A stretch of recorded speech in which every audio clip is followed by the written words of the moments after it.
Hello दोस्तों, स्वागत है आपका हमारे चैनल प्रेप अल्फा में। इस वीडियो में आपको आधुनिक भारतीय इतिहास की सन 1651 से 1700 के मध्य की कहानी देखेंगे।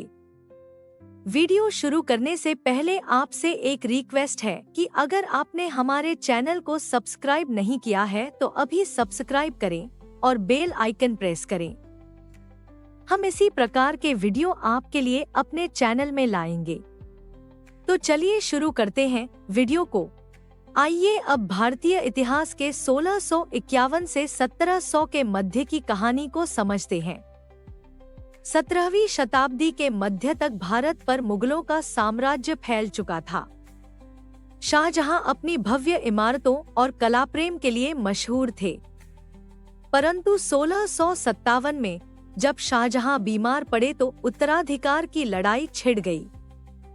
उनके चारों पुत्र दारा शिकोह, शुजा, मुराद और औरंगजेब सत्ता के लिए आमने सामने आ गए। युद्धों की लंबी श्रृंखला के बाद 1658 में औरंगजेब ने अपने सबसे बड़े भाई दारा शिकोह को हरा दिया और सिंहासन पर बैठ गया। शाहजहां को आगरा किले में कैद कर दिया गया, जहां वे 1666 तक जीवित रहे। इस प्रकार भारत में औरंगजेब का शासन आरंभ हुआ, जो पूरे 50 वर्ष तक चला और भारतीय इतिहास के सबसे लंबे तथा विवादास्पद कालों में गिना जाता है। औरंगजेब का व्यक्तित्व उसके पूर्वजों से बिल्कुल भिन्न था।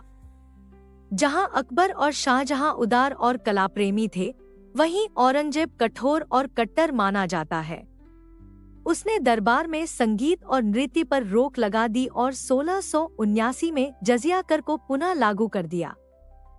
उसकी यह नीतियां गैर मुस्लिम प्रजा और राजपूतों जैसे सहयोगी वर्गों में असंतोष का कारण बनी। इस काल में भारत के दक्षिण में मराठा शक्ति उभर रही थी। शिवाजी भोंसले ने अपनी साहसिकता और बुद्धिमत्ता से धीरे धीरे एक स्वतंत्र साम्राज्य की नींव रखी। 1659 में अफजल खान के वध ने उनकी लोकप्रियता को बढ़ा दिया। उन्होंने मुगल किलों पर कब्जा किया और 1664 में सूरत जैसे समृद्ध नगर पर धावा बोला, जिससे मुगल साम्राज्य की आर्थिक नस पर गहरा आघात पहुंचा।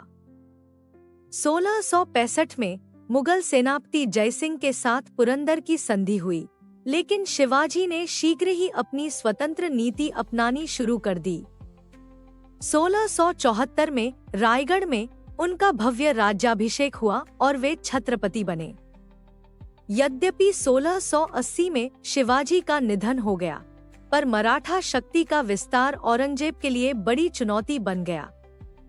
इसी दौरान पंजाब और उत्तर भारत में सिख शक्ति भी संगठित हो रही थी। गुरु हरगोविंद के बाद गुरु हर राय और गुरु हरकृष्ण ने सिख परंपरा को आगे बढ़ाया। 1665 में गुरु तेग बहादुर ने गद्दी संभाली और उन्होंने धार्मिक स्वतंत्रता की रक्षा के लिए आवाज उठाई।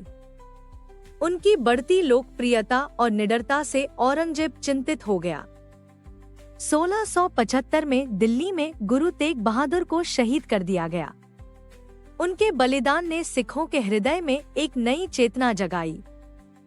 उनके पुत्र गुरु गोबिंद सिंह ने आगे चलकर खालसा पंथ की स्थापना की और सिखों को एक संगठित सैनिक शक्ति में बदल दिया। भारत की सीमाओं के भीतर यह हलचल चल ही रही थी कि समुद्र के रास्ते यूरोपीय शक्तियां भी अपनी जड़ें जमाने लगी। 1651 में अंग्रेजों ने बंगाल के हुगली में अपनी पहली फैक्ट्री स्थापित की। इसके बाद उनका ध्यान पश्चिमी तट पर गया। 1661 में इंग्लैंड के राजा चार्ल्स द्वितीय का विवाह पुर्तगाल की राजकुमारी कैथरीन से हुआ और दहेज में अंग्रेजों को बंबई प्राप्त हुआ। धीरे धीरे अंग्रेजों का व्यापारिक केंद्र सूरत से खिसककर बंबई और मद्रास की ओर चला गया। इस समय तक डच और फ्रांसीसी भी व्यापार के क्षेत्र में सक्रिय हो चुके थे, परंतु अंग्रेजों की चालाकी और राजनयिक कुशलता उन्हें आगे ले जा रही थी। औरंगजेब ने साम्राज्य को दक्कन तक फैलाने का प्रयास किया। 1686 और 1687 में उसने बीजापुर और गोलकुंडा को जीतकर मुगल साम्राज्य में मिला लिया। लेकिन यह युद्ध लंबे चले और साम्राज्य की सैन्य तथा आर्थिक शक्ति को कमजोर कर गए। इसी दौरान मराठों के छापामार युद्ध और सिखों का प्रतिरोध औरंगजेब के लिए निरंतर सिरदर्द बना रहा। इस 50 वर्षों की अवधि में मुगल साम्राज्य बाहरी रूप से सबसे विशाल दिखता था, पर भीतर से यह विद्रोहों, असंतोष और नए उभरते शक्तियों के कारण कमजोर हो रहा था। जाटों और सतनामियों जैसे किसानों के विद्रोह भी समय समय पर फूटते रहे। असम में अहोमों के साथ संघर्ष और राजपूतों की नाराजगी ने औरंगजेब की स्थिति को और कठिन बना दिया। शाहजहां के काल की भव्यता के बाद औरंगजेब का समय स्थापत्य कला के लिए उल्लेखनीय नहीं रहा। उन्होंने बहुत कम इमारतें बनवाईं और साम्राज्य का ध्यान लगातार युद्धों और धर्मनीति पर ही केंद्रित रहा। इसके विपरीत इस काल में भक्ति आंदोलन और सिख आंदोलन अधिक प्रभावशाली रहे, जिन्होंने भारतीय समाज में नई चेतना जगाई।